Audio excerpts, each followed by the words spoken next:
আসসালামু আলাইকুম। আজকে আমি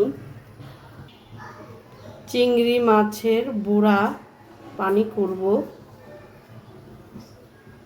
লাগবে পেঁয়াজ কুচি, কাঁচামরিচ কুচি, লবণ, হলুদের গুঁড়া, তেল। প্রথমত আমি পেঁয়াজ কাঁচামরিচ দিয়ে ভালো করে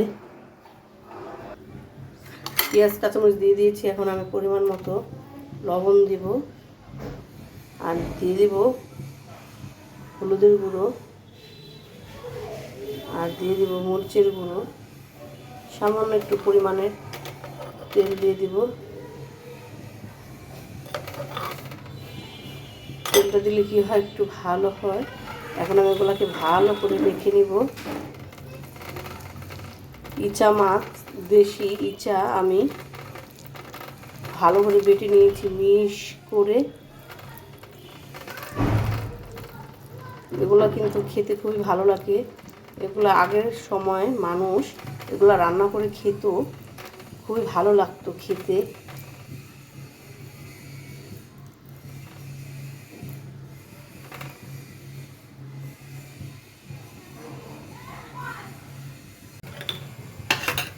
তেল দিয়ে দিব আমি এখন।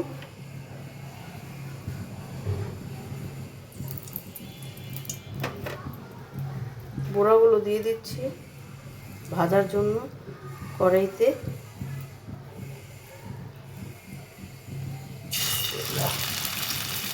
ভেজে নেব। আপনারা মনে করবেন না যে আমি কড়াইটা ধুই না, কিন্তু এটা আমার পরিষ্কার কড়াই, অনেক তেল তেল দা, এর জন্য কালো দেখা যায়।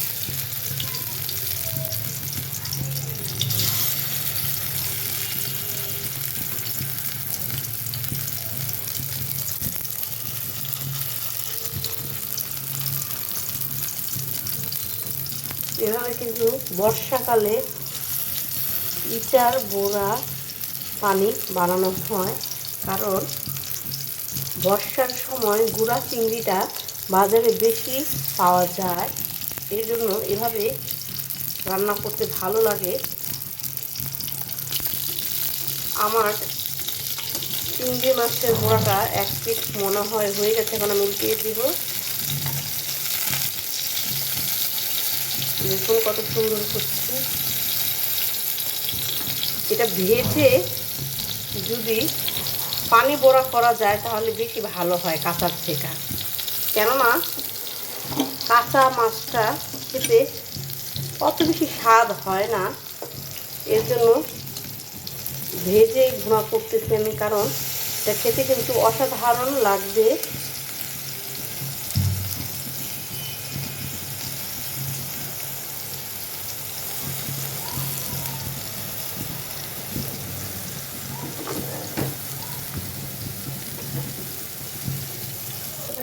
এখন আমি উঠিয়ে নেব।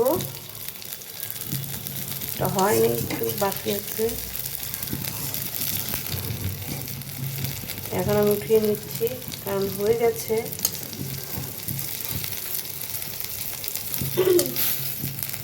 এক এক করে উঠিয়ে নেব।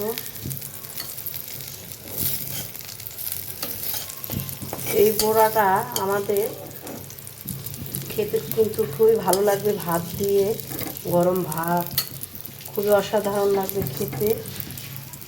তো আমরা এটা এখন উঠিয়ে নেব এক এক করে।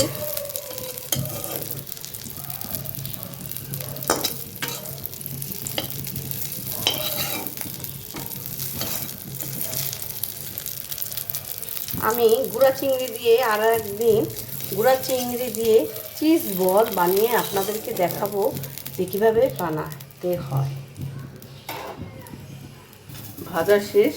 এখন আমি পানি বড়া তৈরি করার জন্য কড়াই বসিয়ে দিয়েছি। এখন তেল দিয়ে দিচ্ছি পরিমাণ মতো।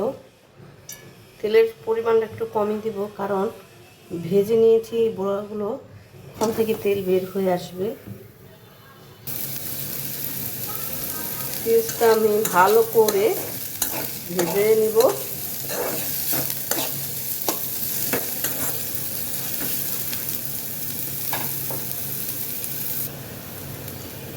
পেঁয়াজটা একটু হালকা ভাজা ভাজা করে নিব। হালকা ভাজা ভাজা করলে ভালো হয়। এখন আমি একটু আদা বাটা দিয়ে দিব।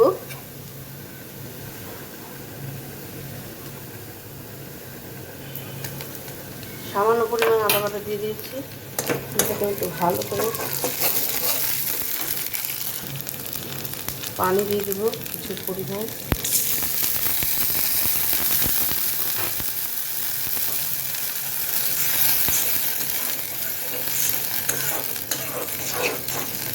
এখন দিয়ে দিব সামান্য পরিমাণ একটু লবণ,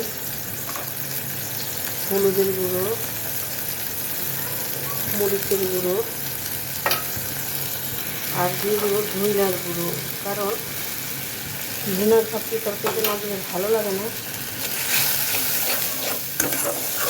এটাকে ভালো করে কষিয়ে নেব 2-3 মিনিট।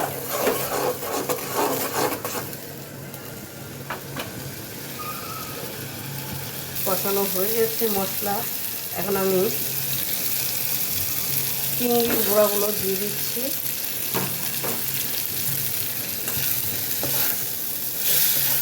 একটু নাড়াচাড়া করে নিব 1-1.5 মিনিট। এখন দিয়ে দিচ্ছি পরিমাণ মতো পানি।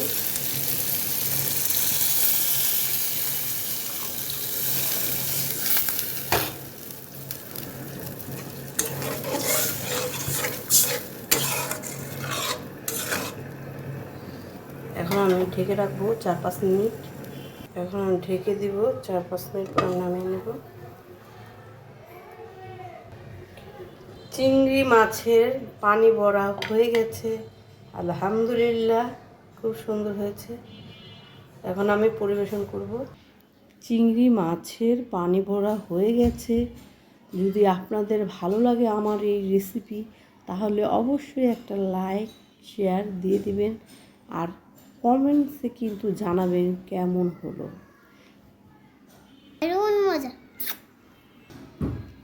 আল্লাহ হাফেজ।